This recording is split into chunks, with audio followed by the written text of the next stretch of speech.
Yeah, I would say that my key takeaway would be we as SEOs need to think about how we could anticipate customers' need before it turns to queries on any search engine at all. With this data that we have access to. So just stop reacting, start predicting, right? Leverage the data that you have got to produce content before the demand spikes, and also think about how you can tie SEO to your broader business goals and your broader business strategies.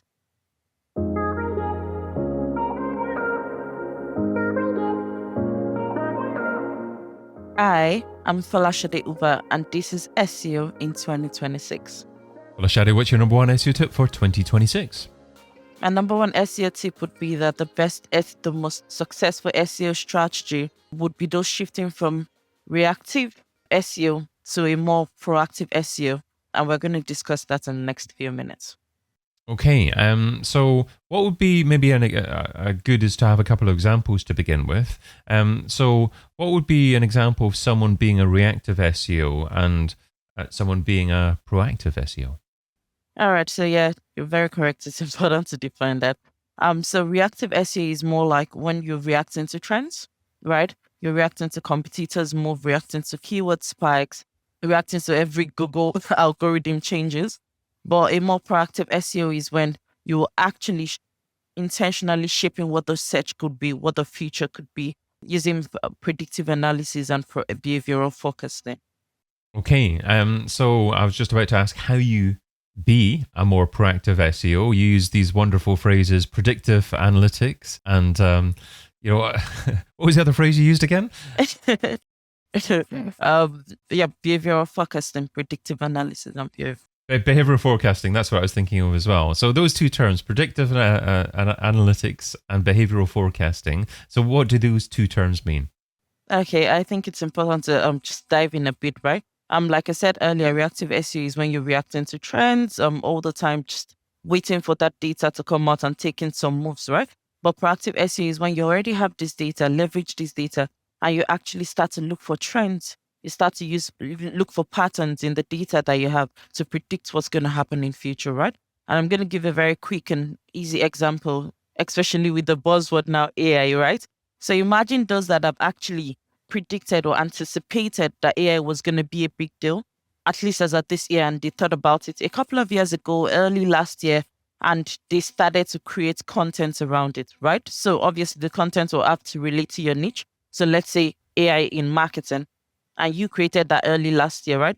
Or you obviously be considered as an authority and you'd rank better now because you've actually considered that you've actually anticipated that's going to be a big thing this year, and you started to write content around that, right? So that's what I mean by using a more proactive SEO approach to things.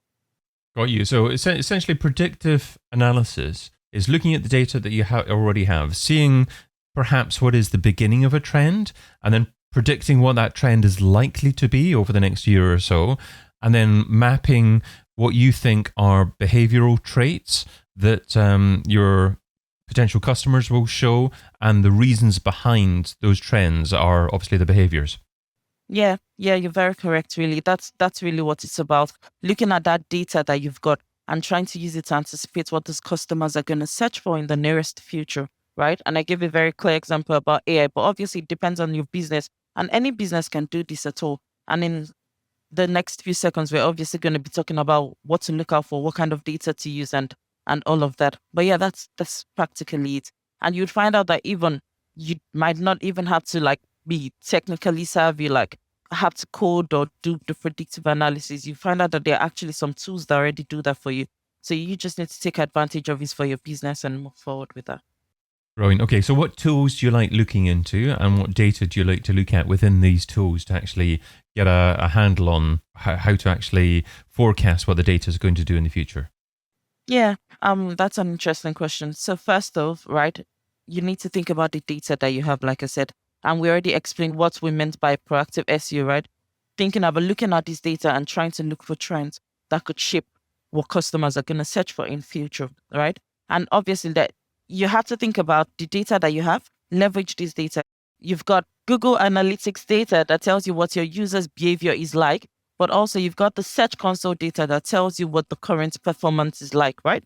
So you can look at this data and start to do some analytics around it and start to focus what the behavior or what their performance could be in the future times. But also, apart from that, you can also think about something we call the market trends. And Google Trend is one of those kind of things, right? You look at, okay, so what's my topic like? What's the topic I want to look at like? Look at it on Google Trends and look at how it has been performing the past year, right? And you can use that to also forecast what you expect would happen in the next year. We've got Ahrefs as well. Ahrefs does that so well. They've got a column called the growth. I think it's called the growth forecast. It shows you what the performance could be around your keyword in the next 12 months, right? So if you can take advantage of this data and use that to forecast what's going to happen the next month, is what's going to happen the next 12 months, right? It's going to be a very useful one for you. But also when you have this data, there are things you can look out for as well. Obviously, you can look at seasonality, right? Different businesses have different times of the year that they make more sales, right? So you can look at that, especially if you've got your own data. That's really going to be very helpful to you. But also we have something called the cultural trend side. Pinterest does this so well. Pinterest is already going to tell you what's going to what's going to trend next year, right? So if your business or if you're in such a kind of niche, you can look at that and start to create content around that ahead of time. You've mentioned so many different sources of data there as well, and that's actually just talking about the platforms themselves without even digging into each platform and all the metrics available in each platform. How do you prioritize? How does an SEO decide on what data to focus on first? First off, I would say focus on your own data. Your data is gold, really, especially if you've got like 2 years, 3 years, 5 years worth of data, is really going to help you with the patterns of what to look out for that customers are searching. So first off, I would say focus on your own data. You've got your clicks, you've got your impressions from Search Console, right? You've got time spent on page and all of that from analytics. So look at that and start to look at, okay, so what behavior do I expect from my customers or from my users if I posted this kind of content again and start to do some more digging. Also, another thing I could mention is if you've got this data and you want to like go on Python or R to code, you can also think about doing that. There's Arima, there's Prophets that you can use to forecast some of this data.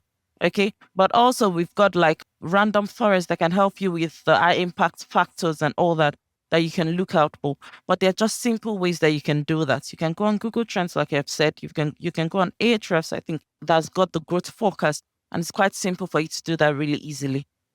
And one metric that you mentioned there was time on page.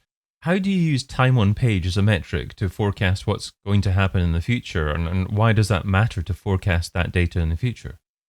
Well, I would really say that it would depend on the content that you're trying to create. So if you've got a content that is quite similar to what you've created in the past, right? You can actually predict what is going to happen if you created a content like that again. If you notice that customers were not really spending so long on the page, if you notice that they were not interacting on that page, then it just might not make sense to actually do any forecasts to determine what's going to happen if you created that kind of content again, right? Got you. Okay, so it's a metric to analyze how current content is performing, and it helps you decide on potential future content based upon the performance of current content. Yeah. It's quite useful that way. Okay, and you mentioned a few other things there as well. You've talked about machine learning models like XGBoost or Profit. What are they, and how do you use that data? Yeah, I think that those ones, the random forest and XGBoost will be very useful when you're trying to look out for high impact factors in your data, right? I would say that that's quite useful more for the analytics data, really understanding the behaviors and trying to pick out things. I think that's going to be more useful there, right? But if you wanted to just focus where your clicks or your impressions could be on certain content, you can think more around using Prophet or Arima. And like I said, you can also just go on Ahrefs or Google Trends and try to look at market data as well. I think that's also more relevant for people that might not really have as much data on that topic. And when you're talking about building future-proof content strategies with data-driven planning, how often do you do that? Do you do that once a quarter, once a month? And how long should you spend on doing that? Well, I would say that you should do that once a quarter, right? Once your quarter is completed, obviously you have data. You might want to see what you've done in the past, but use this data to also look at what can I do next quarter? What can I do next 2 quarters? It depends. It could be twice a year. It all depends on how much time you've got. But with some of these tools, they really shouldn't take as long, really, especially if you've got the scripts down. If it's something that you do often, yeah, it could be done at least twice a year. Brilliant. Okay. And you talk about aligning SEO with business strategy through better resource prioritization and ROI measurement. So, how do you know what metrics to be focusing on from an ROI perspective? And do you not find that more difficult nowadays with the user journey breaking up and users going to AI search and social to actually determine the ROI of different activities? Yeah, I agree. It could be quite complex now, but I think that you can also still get some data, right? From your analytics. Even when they go on ChatGPT or find you on ChatGPT, I feel or on AI, I think that it's also important to still do that with your analytics data. But also like in recent times, SEO shouldn't work in silos, right? Yes, we care about ranking, but we should also really think about the customer journey as well, right? And there are other departments you can work with. You can think about providing some of this data to your product team because you've gotten customer insight and this would be very relevant or useful to product teams. But also you can work with marketing teams, think about the campaigns that they might want to produce in the next month and next year. You can work with them because you already got insights as well, right? I work with several other teams. Like you can work with your data team on predictive modelings and all of that. So yeah, I think that it's important to tie that to the wider business goal. Think about customers' journey and how it's going to help them, at least provide that information for them before they start to search for it.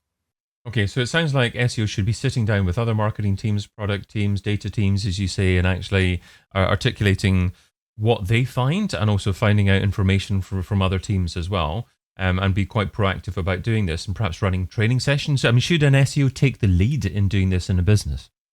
Well, I think that it's important that all of the teams work together, right? If the SEO team actually have this opportunity to get the insight first, then yes, they could actually run with that with the other teams, right? So the other teams and show them how it's gotten or show them how it's going to be useful to them, right? Because it's important for us to tie our marketing strategy, all achieve our marketing goal at least. So yeah. And the challenge with data, of course, is that it's historical, and the past doesn't necessarily equal the future. So how do you know when to actually be aware of what is likely to happen in the future that isn't based on data that's happened in the past? And how do you discover what is likely to happen in the future if it perhaps might be different to what has happened in the past? Yeah, that's an interesting one. I think like any predictive modeling or any forecasting, you need to know that it's not. I won't say it's 100% sure, right? So it's just giving you a direction you can run towards. And yeah, at times it might not work, but at least most of the time we find out that it works, right? And that's another reason why I mentioned the market trends. Like you said, there's some times that you've not written certain things before, right? Obviously, it has to be relating to your business or to your niche. Then you see these things come up on market trends, Google trends. Obviously, there are also other social listening tools that you could also think about using as well, right? So yeah, you can actually explore those options, use other markets data than focus on yours if you have not written that, if you have not produced the content on that before. Okay, and do you like having conversations with customers? So not necessarily tangible data, but actually just asking them to provide you with insights and their thoughts on what they may want in the future. Of course, yes. I think that that's that's obviously one of the most important things we should do as SEOs, like getting this customer insight and helping that to feed some of our strategies. Yeah, I agree with you. So take for instance, you've got this topic or this content you want to produce. Yes, it could also be useful to run that through the customer insight team and get more data to it. And that way you're able to customer profit before you actually publish. And we've talked briefly about the fact that you should analyze how your content is performing, look to see what type of content is performing best. Are you seeing any general trends at the moment with regards to what type of content is working best in 2026? Yeah, I would say that obviously we all know that AI content is or obviously writing how AI could help you with your business or how it could help your customers with the business is one of the major trends that we are seeing now. But yeah, I think that this doing this actually would also help you to know what customers are going to look for. Really, it would also depend on your business. But obviously, right now, I think AI is the buzzword. Folashade, what's the key takeaway from the tip you shared today? Yeah, I would say that my key takeaway would be we as SEOs need to think about how we could anticipate customers' need before it turns to queries on any search engine at all. With this data that we have access to. So just stop reacting, start predicting, right? leverage the data that you have got to produce content before the demand spikes, and also think about how you can tie SEO to your broader business goals and your broader business strategies. Stop reacting, start predicting. I'd like to see a t-shirt with that phrase on it from you. I'll think about that next time, David. Folashade Uba is an SEO analyst at Maersk. Find out more and find out how to actually reach out to Folashade over on LinkedIn. Folashade, thanks so much for being part of SEO in 2026. Thank you so much, David. Thank you for having me. I've been your host, David Bain. Get your copy of SEO in 2026, the book, over at SEOin2026.com.